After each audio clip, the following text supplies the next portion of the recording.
Saudara, kata cinta atau kasih adalah kata-kata yang paling sering diucapkan oleh manusia, ya, dibanding kata-kata lainnya. Namun juga sering disalahpahami, karena tidak sedikit orang yang tidak paham tentang arti dari kata cinta atau kasih ini. Saudara, di dunia ini cinta atau kasih itu diukur dengan apa yang bisa saya dapatkan. Ya. Itu cinta atau kasih yang diukur menurut ukuran dunia. Seperti salah satu contohnya, aku mencintai engkau karena engkau cantik.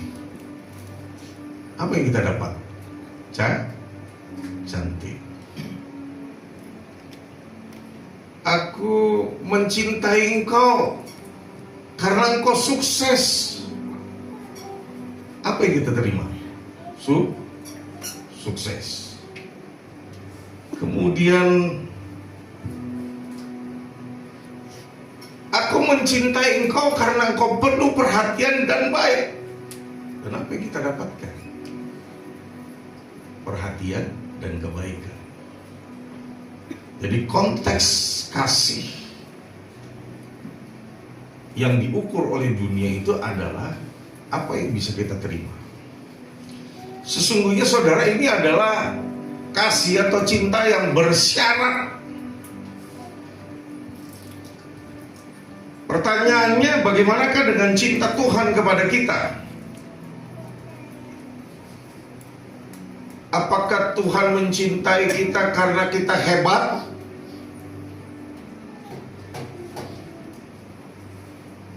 Apakah Tuhan mencintai kita karena kita tidak pernah berbuat dosa? Atau bahkan apakah Tuhan mencintai kita karena kita aktif beribadah di gereja? Kalau kita meriset kitab suci, saudara, kita akan menemukan jawaban yang mungkin mengejutkan kita, saudara, bahwa kasih Tuhan itu tidak didasari atas kelayakan dari diri kita. Jadi kalau Tuhan mengasihi kita itu bukan karena kita layak, tetapi oleh karena karakternya Tuhan yang membuat Dia mengasihi kita tanpa syarat. Bapak, Ibu, dan saudara-saudari yang dikasihi oleh Tuhan Yesus Kristus, tema firman Tuhan pada hari ini adalah cinta Tuhan dari palungan sampai salib. Sebagai pokok bahasan yang pertama, cinta Tuhan itu terwujud dalam inkarnasi. Tuhan menjadi manusia. Ini menjadi satu perdebatan yang cukup heboh, saudara.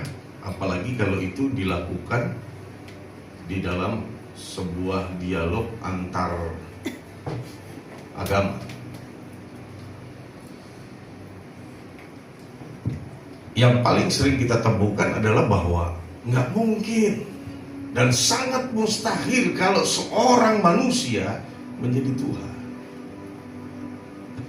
Dan ini kita pastikan, saudara, bahwa seorang manusia tidak mungkin menjadi Tuhan. Tapi bagaimana kalau posisinya kita balik, Tuhan yang menjadi manusia? Dan inilah segala sesuatu yang sangat bisa dipastikan. Karena Tuhan berdaulat atas segala sesuatu, termasuk ketika dirinya berkehendak untuk menjadi sesuatu. Di dalam Yohanes 3 ayat 16 di bagian yang ke, sebab Elohim mengasihi dunia ini sehingga Dia mengaruniakan putranya yang tunggal. Dalam terjemahan yang lain, oleh karena begitu besar kasih Bapa akan dunia ini sehingga Dia mengaruniakan anaknya yang tunggal. Kita tahu, saudara, bahwa Tuhan itu maha kudus. Manusia itu makhluk yang berdosa. Artinya bahwa dia tidak terjangkau. Namun perhatikan baik, di sini dia memilih untuk menjadi kecil, lemah dan terbatas. Di dalam peristiwa penangkapan Yesus, saudara, dia tidak segera mengirim para malaikat untuk membebaskan dia. Atau sebelum jauh-jauh hari dia datang, dia mengirim utusan khusus untuk memberitakan kedatangannya. Seperti mungkin pejabat negara, raja ataupun presiden, saudara, bahkan para menteri, kalau belum dia tiba di satu tempat, biasanya mereka mengirim utusan terlebih dahulu. Ya, itu utusan khusus namanya. Tidak, saudara, bahwa dia datang sendiri dalam pribadi Yesus Kristus sebagai seorang manusia yang punya banyak kelemahan. Dia tidak membawa atribut sorga, tetapi dia memakai atribut manusia yang adalah ciptaannya, yang kecil, lemah, dan sangat-sangat terbatas dalam segala sesuatu. Bayangkan, saudara, dia punya semua. Dia pembuat semua. Dia pencipta segalanya. Tetapi dia rela menjadi manusia serupa dengan kita. Ini adalah bentuk daripada kerendahan hati yang tertinggi, saudara. Bahkan itu diaktualisasikan pada saat dia melayani di muka bumi. Yang paling jelas terlihat adalah bagaimana dia mencuci kaki para murid. Orang yang seharusnya dilayani tapi melayani. Masih banyak lagi contoh lainnya, saudara. Ketika para murid berebutan, saudara, siapa yang layak mendampingimu?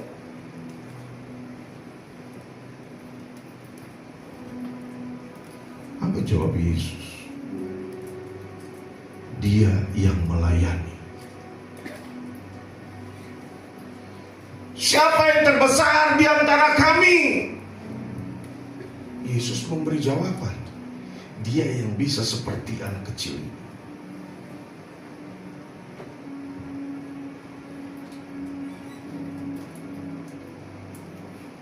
Pengertiannya seperti apa, saudara?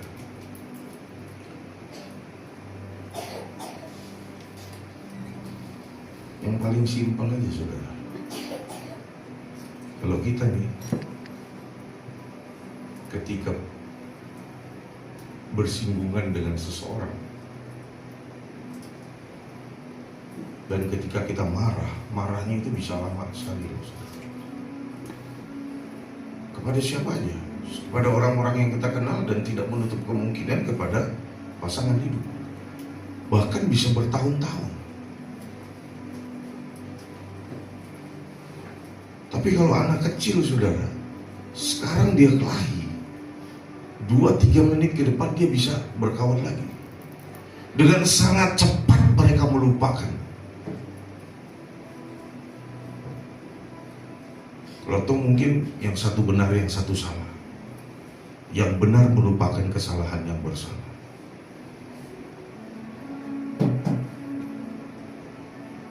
Tapi kalau orang dewasa kadang-kadang, saudara, sudah salah merasa benar, nyalain orang. Itu yang repot. Dan kadang-kadang bertahun-tahun merasa nggak salah.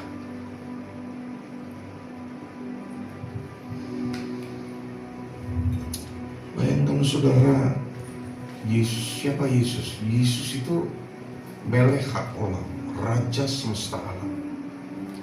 Dia hadir ke dalam dunia, tidak di dalam istana raja. Dia datang ke dunia tidak di hotel yang mewah, tetapi di sebuah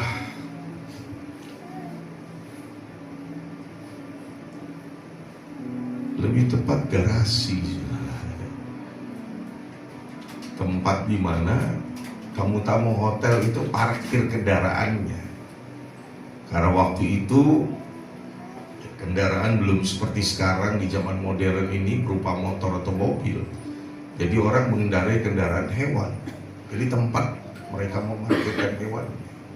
Di situ ada tempat minum, ya, untuk hewan-hewan yang tadi dikendarai, saudara.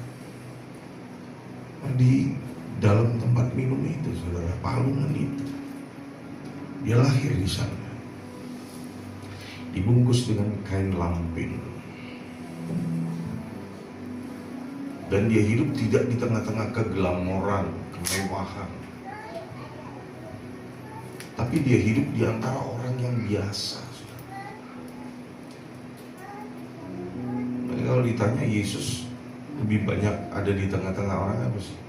Di tengah-tengah orang miskin, di tengah-tengah orang yang punya sakit penyakit, di tengah-tengah orang yang bermasalah. Sesekali dia ada sama-sama orang kaya.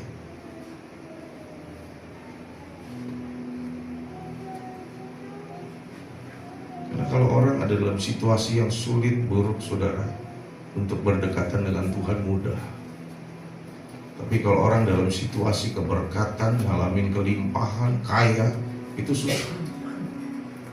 Makanya firman Tuhan bilang apa, saudara? Lebih mudah seekor unta masuk lubang jarum daripada seorang kaya masuk ke dalam kerajaan surga. Itu bukan berarti orang kaya nggak bisa masuk surga. Tingkat kesulitannya lebih tinggi dibandingkan orang-orang biasa.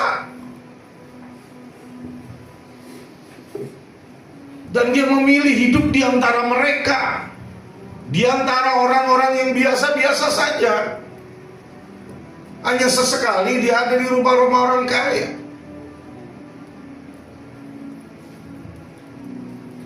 Yang kedua, ya,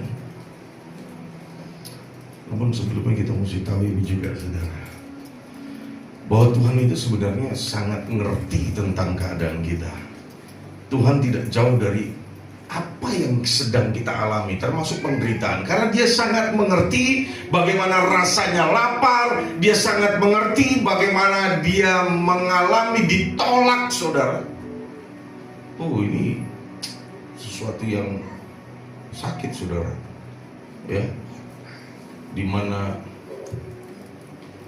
Yesus pada waktu itu tidak diakui oleh para murid di saat-saat dia membutuhkan support, di mana dia membutuhkan topangan dalam bentuk mungkin bukan sebuah pertolongan tetapi pengakuan.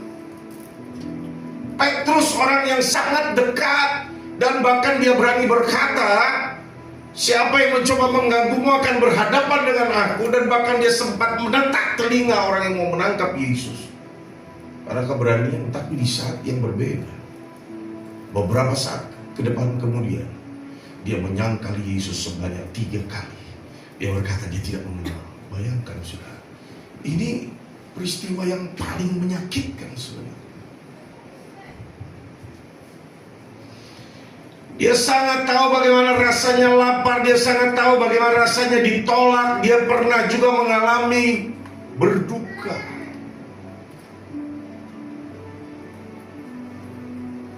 Pada waktu dia memasuki kota Yerusalem, dia berduka untuk kota Yerusalem. Pada waktu Lazarus mengalami kematian, dia berduka karena kematian Lazarus. Jadi dia sangat tahu kita karena dia pernah ada di posisi seperti kita. Dia pernah mengalami sama seperti apa yang kita alami. Jadi kalau hari-hari ini kita merasa kita sendirian, atau kita merasa Tuhan jauh banget dari kita, sebenarnya dia sedang berusaha mendekat kepada kita.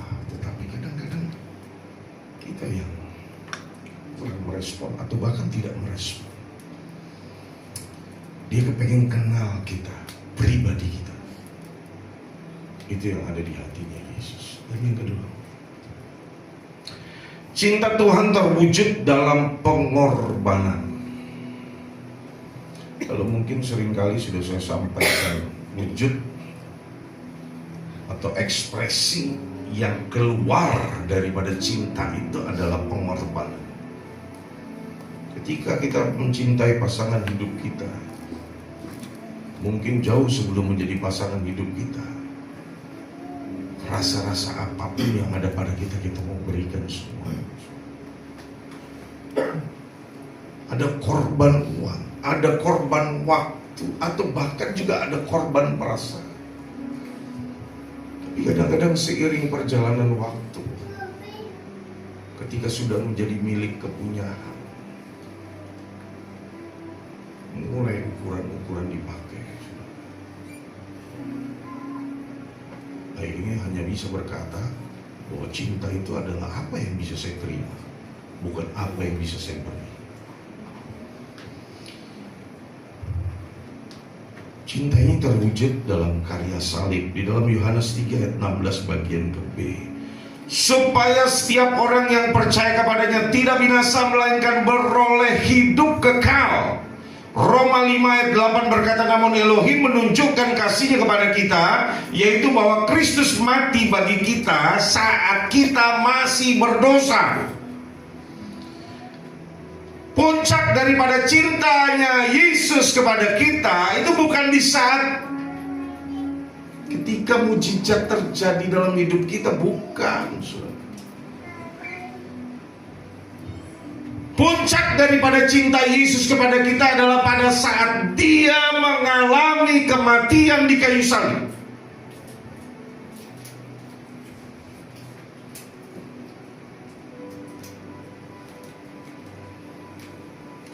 Saya menyampaikan firman ini secara teologis.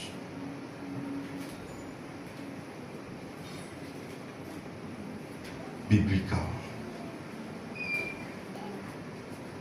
Jadi bukan hanya berupa testimoni, atau bahkan berupa lucu-lucuan yang bisa membuat Anda tertawa, tapi itu membuka pikiranmu tentang firman Tuhan dan kebenaran.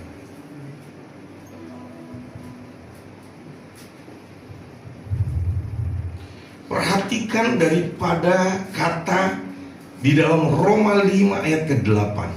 Ketika kita masih berdosa, Dia mati bagi kita ketika kita masih berdosa. Itu artinya Tuhan tidak menunggu agar kita menjadi baik lebih dulu baru Dia mencintai kita. Dia tidak mencintai kita dalam situasi seperti itu, saudara. Tetapi Dia mencintai kita bahkan di titik terendah dari hidup kita. Makanya saya bilang ya, perjanjian lama dan perjanjian baru itu terkait.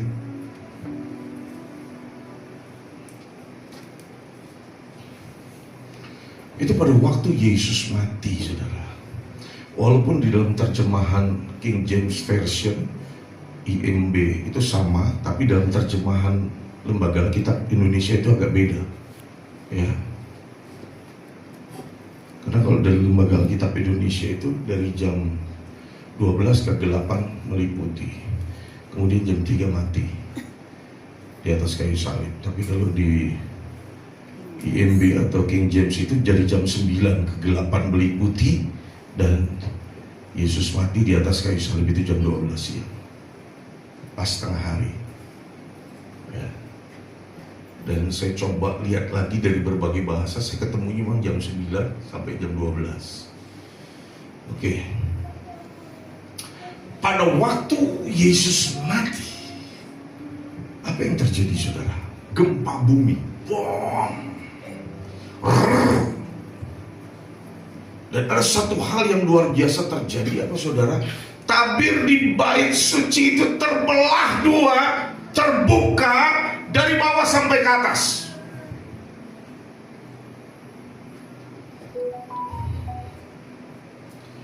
Tirai itu ada 4 warnanya, saudara. Ada 4 warnanya. Piroket itu namanya. Ya. Biru, merah, putih, ungu. Ini bicara tentang 4 Injil, saudara. Mungkin beberapa waktu yang lalu saya pernah sampaikan ini. Setiap Injil itu ada lambang binatangnya, saudara, atau makhluknya, dan ada warnanya. Dan ternyata tirai itu gambaran daripada Injil, gambaran dari surga, gambaran dari Bapa Yahweh yang menerobos menghampiri manusia. Jadi bukan oleh karena usaha manusia. Maka bagaimana mungkin kita berkata bahwa Yahweh Tuhan yang tidak penuh dengan kasih karunia? Yahweh adalah Tuhan yang penuh dengan kasih karunia. Maka dia bersedia berinkarnasi menjadi manusia di dalam Yesus Kristus, serupa dengan kita, merasakan apa yang kita rasakan. Dan dia sangat tahu kita. Itu tabirnya terbelah dua, robek dari bawah sampai ke atas. Dalam perjanjian lama, saudara, ketika seorang umat mau berjumpa dengan Tuhan, dia harus melalui seorang imam.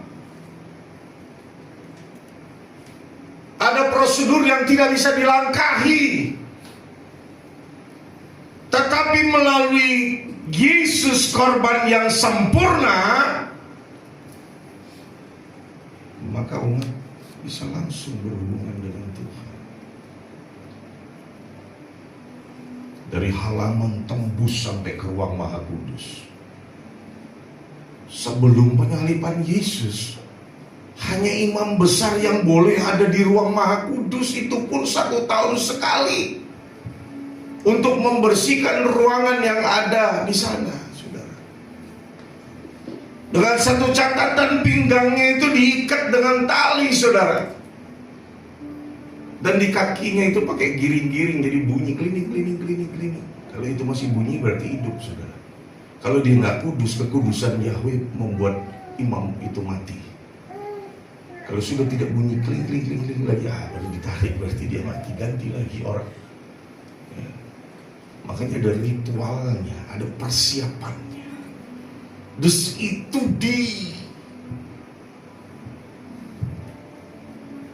terobos aturan-aturan itu oleh Bapak Yahweh. Imam besar masuk ke dalam ruang kudus itu dengan membawa darah. Masuk ke dalam ruang Maha Kudus dengan membawa darah hewan. Dan Yesus, dia masuk dengan membawa darahnya sendiri. Maka imam besar itu harus berulang-ulang kali menguduskan bangsa itu, menguduskan keluarganya. Tapi Yesus, firman Tuhan berkata, 1 kali untuk selama-lamanya. Jadi akses hubungan itu terbuka.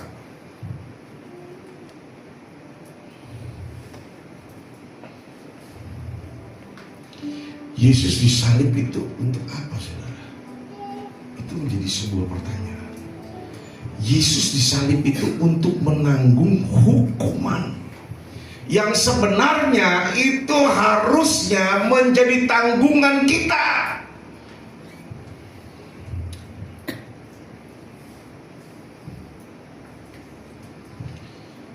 Dan itu adalah sebuah harga yang termahal yang pernah dibayarkan untuk sesuatu yang rusak, yaitu kita.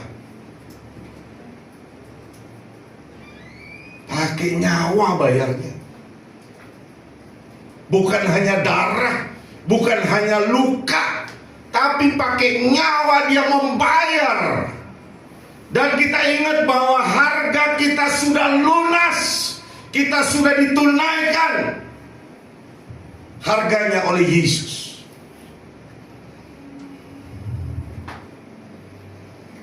Jadi saudara, perbuatan baik kita itu nggak akan pernah dapat membeli kasih, membeli cintanya Tuhan. Nggak bakal, saudara. Nggak nyampe nilainya, bobotnya nggak sampai, saudara. Sekali lagi, perbuatan baik kita tidak dapat membeli kasih Tuhan. Tetapi perbuatan baik kita, perhatikan baik di sini, itu adalah bentuk respon kita atas kasihnya, bukan syarat untuk kita mendapatkannya. Jadi sekali lagi, pada waktu kita berbuat baik, itu bukan karena kita mau mendapatkan cintanya Tuhan. Tanpa itu Tuhan kasih. Tapi pada saat kita melakukan perbuatan baik, itu adalah bentuk respon kita terhadap Dia yang sudah mengasihi kita. Jadi bukan syarat untuk kita mendapatkan kasihnya Tuhan. Oleh sebab itu, rasa bersalah dan penghukuman diri itu mestinya nggak ada lagi, sudah. Kan ada orang yang sering nyeselin gitu. Ya kadang-kadang ada beberapa hal yang memang kita sepertinya, oh aduh, harusnya nggak begitu ya, tapi kok jadi begitu ya. Dan kemudian kita mulai mempersalahkan diri, mulai menghukum diri. Ya, saya mau kasih tahu, ketika ada kesalahan sekalipun, minta ampun sama Tuhan segera dan bertobat. Amin. Bukan terus hidup di dalam rasa bersalah, terus menghukum diri. Itu bukan berasal dari Tuhan. Karena di atas kayu salib, Dia sudah membayar dosa kita. Hutang dosa kita sudah lunas dibayar, dan kita berkewajiban untuk menerimanya. Jadi kalau bicara tentang anugerah terlalu luas, sudah, untuk hanya dibatasi dengan yang namanya keselamatan, ya, konteksnya luas sekali, saudara. Ya, ada bicara di mana Tuhan mendidik kita, ada bicara kita menjadi seorang yang taat ketika kita hidup dalam kasih karunia. Dan sekarang yang ketiga, cinta Tuhan terwujud dalam penyertaannya sehari-hari. Artinya tiap hari. Pada waktu kita bicara Immanuel, Elohim, Tuhan beserta. Penyertaan Tuhan itu bahkan sampai kepada setiap langkah kita, setiap detik-detik yang kita lalui di dalam kehidupan ini, saudara. Yohanes 14 ayat 16 berkata, Aku akan meminta kepada Bapa, dan Dia akan mengaruniakan kepadamu penghibur yang lain, supaya Dia tinggal bersama kamu selama-lamanya. Cinta Tuhan itu enggak berhenti sampai kepada, atau sampai di mana peristiwa salib itu terjadi, enggak, saudara. Tapi cinta Tuhan itu terus secara berkesinambungan berlanjut sampai dengan hari ini. Kasih yang sama itu tetap ada, saudara. Ya, Dia menjanjikan Roh penghibur, Roh Kudus. Ya, jadi melalui Roh Kudus kita bisa mengenali Dia. Melalui Roh Kudus kita bisa mengerti firman. Kita jadi tahu apa yang harus kita lakukan dalam hidup. Saudara,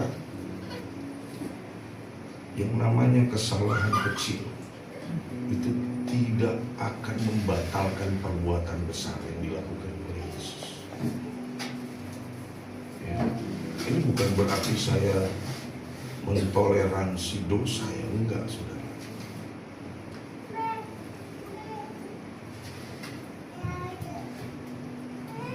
Ada satu dosa dibilang yang tidak bisa diampuni, itu menghujat Roh Kudus. Dosa apapun itu bisa diampuni, tetapi jangan kau lakukan berulang-ulang kali.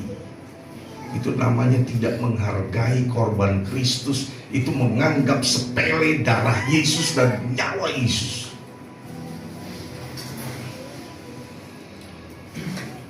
Melalui Roh Kudus, Tuhan ingin tinggal di dalam setiap hati kita, orang-orang yang percaya. Dia akan memberikan penghiburan, Dia akan menjadi seorang penuntun, dan Dia adalah sumber kekuatan. melalui firman Tuhan, ya, kitab suci. Ini firman yang sudah dibukukan.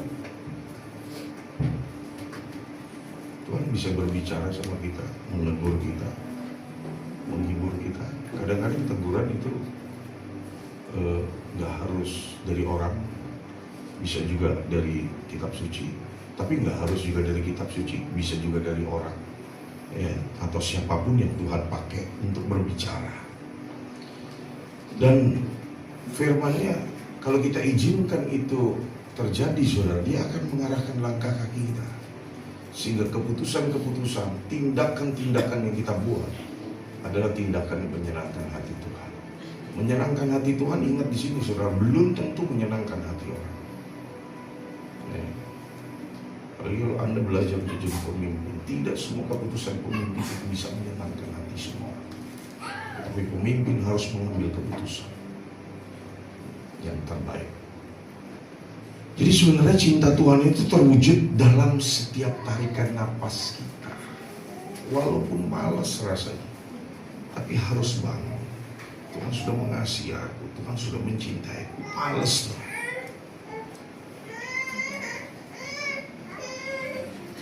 Tapi bisa dibayangkan saudara, kalau pemimpinnya malas, semuanya rontok saudara.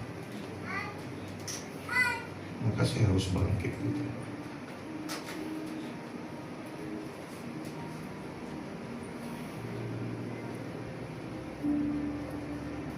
Jadi bukan ke diri sendiri lagi, tapi sudah berbicara komunitas, sudah berbicara kepada pekerjaan Tuhan yang lebih luas daripada problem pribadi.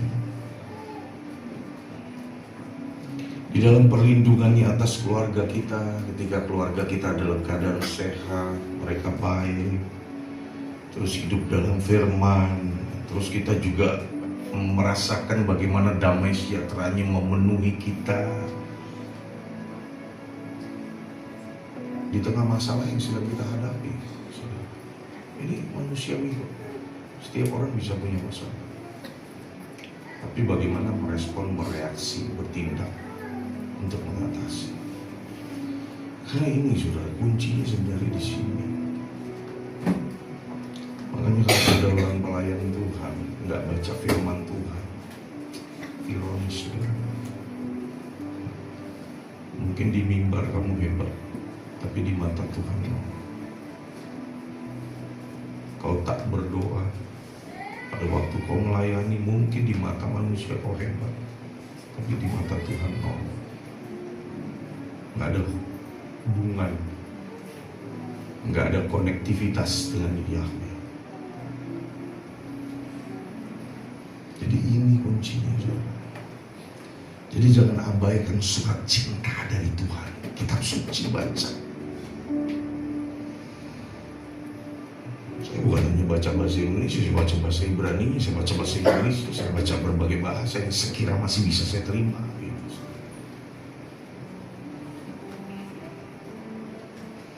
Dan teman dekat itu masih disapa terus. Siapa dia? Saudara? Halo? Roh Kudus kan tadi sudah dikasih tahu. Dia selama-lamanya ada bersama kita, yang menasehati, mengajari, mengarahkan kita. Maka sebelum bertindak, tanya Roh Kudus, apa yang harus aku buat hari ini, supaya langkah-langkah kita dijaga oleh Tuhan. Amin. Amin. Oke. Ini konklusinya saudara. Jadi saudara, wujud dari cinta Tuhan itu dapat diringkas dengan satu kalimat. Ini bagus saudara. Tuhan memberikan segala-galanya demi kita, termasuk nyawa. Nyawanya diberikan, apalagi yang lain. Amin. Amin. Amin. Amin. Ada nggak yang mau bagi nyawanya untuk saya? Halo?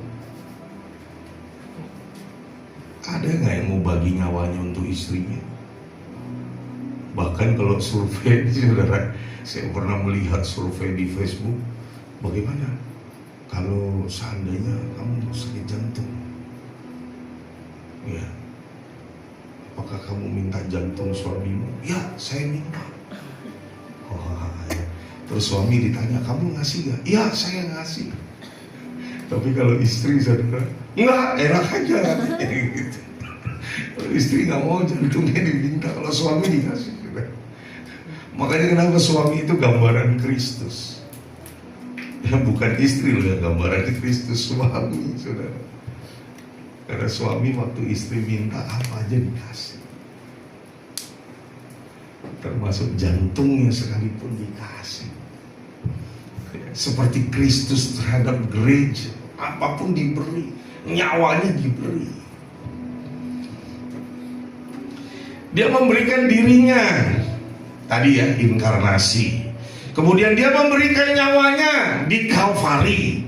Dia memberikan rohnya dalam penyertaan Roh Kudus yang selama-lamanya ada bersama dengan kita.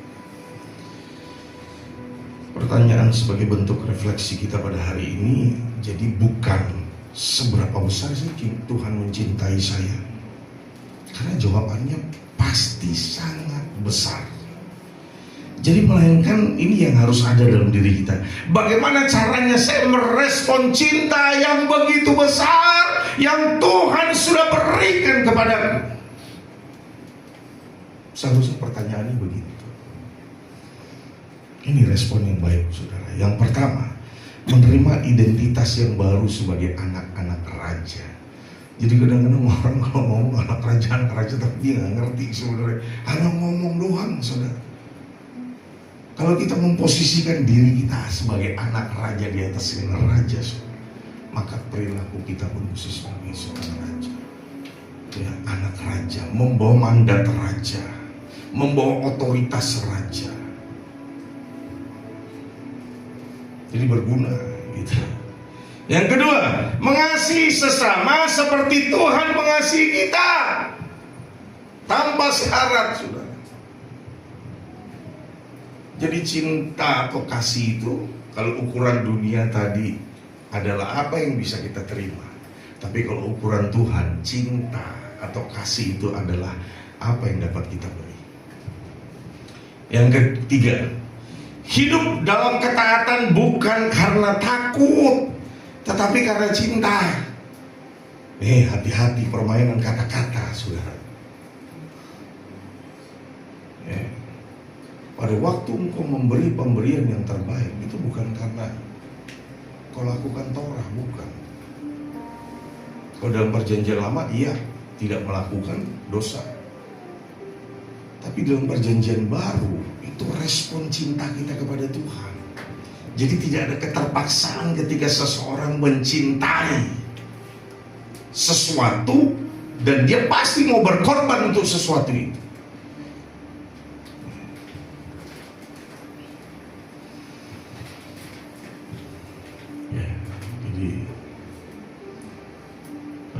Kita sadar betul, saudara, bahwa Tuhan begitu luar biasa.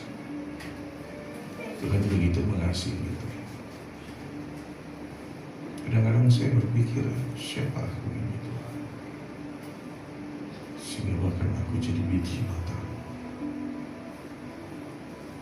Sejak 87, mungkin ada di antara Anda di sini yang belum lahir,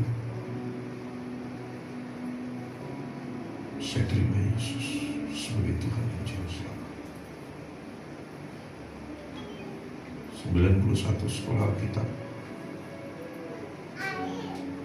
92 melayani Tuhan sampai hari ini. 2005 terima Bapak Yahweh dan sampai hari ini tetap konsisten, tidak menyimpang dari jalan Bapak Yahweh. Sebagian Anda mungkin di sini ada yang sudah mengikuti berbagai peristiwa yang kami alami, yang dampaknya juga mungkin Anda rasakan. Tapi sampai hari ini tidak ada perubahan, turun bahkan hilang tanpa kabar berita. Maka saya mau katakan, cinta Tuhan atas kita begitu besar. Amin. Sebab itu kita mesti berani berkata, aku akan merespon cintanya Tuhan. Sekali Yahweh, tetap Yahweh. Sekali Yesus, tetap Yesus. Amin. Amin. Amin. Amin. Bapak Yahweh memberkati kita semua.